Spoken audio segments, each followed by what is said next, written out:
পরকীয়া প্রেমিকের ফাঁদে পড়ে অসুস্থ শ্বশুর শাশুড়িকে বাড়ি থেকে তাড়িয়ে দিচ্ছে ছেলের বউ। অতঃপর যা ঘটল বিস্তারিত জানতে সম্পূর্ণ ভিডিওতে চোখ রাখুন। হে বউ, শোনো, কাপড়টি নিয়ে তো ও তোমার ছাড়বো না। না, আমি কাপড়টি ধুতে পারবো না। ও আমার কি পাইছে? যখন যা মুখে আসে তাই বলে, আর গাদার মধ্যে ছাড়বে না আমারে খাটায়। আজকে একটা যে কোনো একটা ব্যবস্থা আমি কইরেই ছাড়ুন। বউ, রাগ করো না। ও যত কষ্টই হোক, কাপড় তো কাপড়টি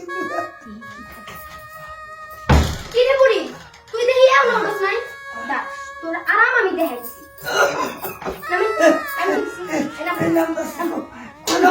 আমার শ্বশুরকে ছাড়ো, ও অসুস্থ মানুষ। এই চুপ কর, আমি এখান থেকে তোদের আরাম না বয়ে বয়ে খাইবি, কাজ কাম করবি। বলো, দিছি।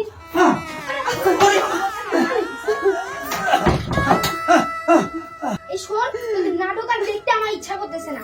তোরা দুজন এখনই বাড়ি থেকে বের হয়ে যা। তুই না যাস, এখনই তোদেরকে ঝাড়ু পিটা করবো বলে দিলাম। বৌমা, আমরা কই যাবো? এই বাড়িটাই তো আমার।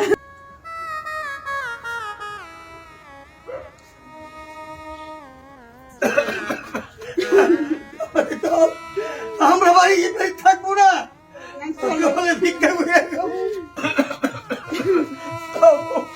আরে মা, বাবা, কি হয়েছে? বাবা কাঁদছে কেন? আর আপনার চোখেও তো পানি। কোথায় যাচ্ছেন আপনারা? থাকবো না, এই বাড়িতে আর থাকবো না। বাবা, মা, আমার কথা শুনেন। আরে মা, মা, কোথায় যাচ্ছেন আপনারা? এই অসুস্থ শরীর নিয়ে আপনি এখানে বসেন। বসেন বলছি। বাবা, থাকবো না, এই বাড়িতে আর থাকবো না। বাবা, একটু শান্ত হন। মিম, কি হয়েছে ভাবি, এত চিল্লাচিল্লি করতেছেন কেন? এখানে এসো। কি হয়েছে বল? বাবা বাবা কাঁদছে কেন? ওরা বাড়ি থেকে চলে যেতে চাচ্ছে কেন?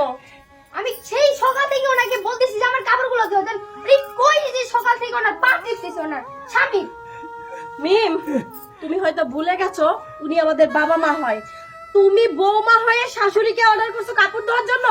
তোরা কি বয়ে বয়ে খাইবো? হ্যাঁ, শোনো, ভুলে যেও না ওনারা আমাদের বাবা মা। এই তুমি চুপ করো, তুমি এত লেকচার মারিও না। তুমিও তো বসে বসে খাও, আর যদি বেশি করে কথা বলো না, ওই দুজনের সাথে তোমাকে বের করে দিব।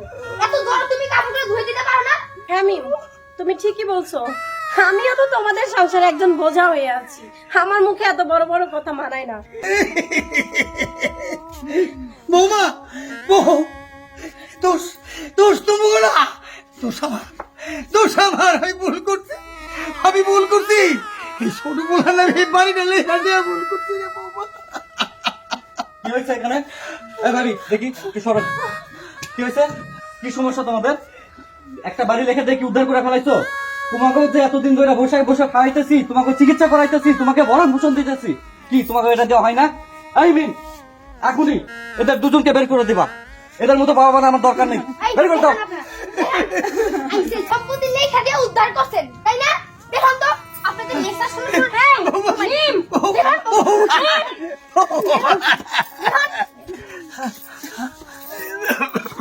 এই ভাবি, বসেন। ভাবি এই বাড়ি থেকে এরা কোথাও যাবে না। থামো ভাবি, তোমার সমস্যা কি? হ্যাঁ, তোমার স্বামীও তো বেকার, তোমার স্বামীরও ভরণ পোষণ, তোমারও ভরণ পোষণ আমি দিতেছি, আর ওদের জন্য তোমার দরদ উঠলে উঠতেছে, তাই না? তোমাদের যদি এতই দরদ হয় তাদের প্রতি, তাহলে তোমরাও এখন ওদের সাথে বাসা থেকে চলে যাও। আমার বাসায় থাকতে হবে না, যাও। কি হলো, তোমাদের কথা কানে যায় না? যাও, বাড়ি থেকে বের হয়ে যাও, যাও যাও যাও। বিয়াদব, এত বড় স্পর্ধা তোদেরকে দিতে কে? হ্যাঁ, আমাকে তোরা অপমান করেছিস, আমি তো মুখ বুঝে সহ্য করেছি, কিন্তু আজকে তোরা কার গায়ে হাত তুলেছিস? জানিস ওরা কে? আরে ওরা তোদের বাবা মা, তোদের জন্মদাতা পিতা মাতা। আরে ওরা জন্ম দিয়েছে বলে, মানুষ করেছে বলে আজকে তুই সম্পত্তির মালিক হয়েছিস। আর সম্পত্তির কথা বলছিস না? আরে এই সম্পত্তি কার? তোর।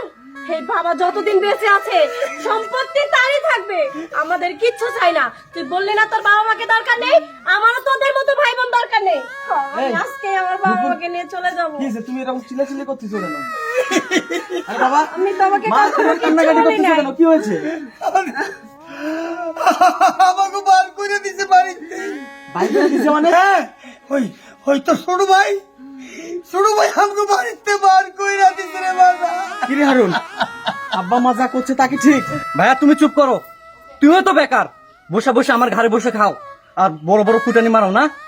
তোমার মতো ভাইয়েরও দরকার নাই, তুমি ওই দেশে চলে যাও। দাও, আমার কারো দরকার নাই, আমি আমার বাসায় একাই থাকবো, কারো দরকার নাই আমার কেউ নাই, আমার বাবা নাই, মা নাই, ভাই নাই, কেউ নাই। আর তোমার বইয়ের এত বড় সাহস আমার ঘরে বসে বসে খায়, আমার গালে থাপ্পড় মারে। হ্যাঁ ভাই, তুই ঠিকই বলেছিস, আসলে আমি একটা বোঝা।